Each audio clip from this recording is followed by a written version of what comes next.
Welcome to Burlap Teachers. Enjoy the video. You begin by confirming your GTA Roman 4 version and making a full backup. This avoids irreversible changes. Next, run Open Roman 4. Install as administrator so file permissions won't block replacements. Once Open Roman 4 is ready, add the ASI loader and script hook Roman 4 loader. These let custom scripts run. Make sure to place backups aside and note file paths. Now you're set to extract archive mods and test small changes, because starting small prevents big reconstruction later. Once you have Open Roman 4 open, switch to edit mode and navigate to the correct RPF container. Replace only the model files you intend to change. For scripts, copy SE and DLL files into the main game directory so script hook detects them. Then configure trainer or mod settings by editing config.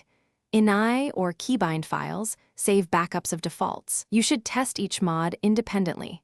This isolates crashes and helps identify compatibility problems before stacking more mods. You finish by launching GTA Roman 4 in windowed mode to monitor console messages and ensure mods load without errors.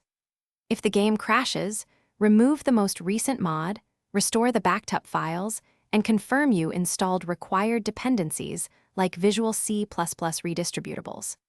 Make sure to keep a simple log of installed mods and versions so future updates are easier. One quick troubleshooting tip: check game logs and disable ASI plugins one at a time to pinpoint the.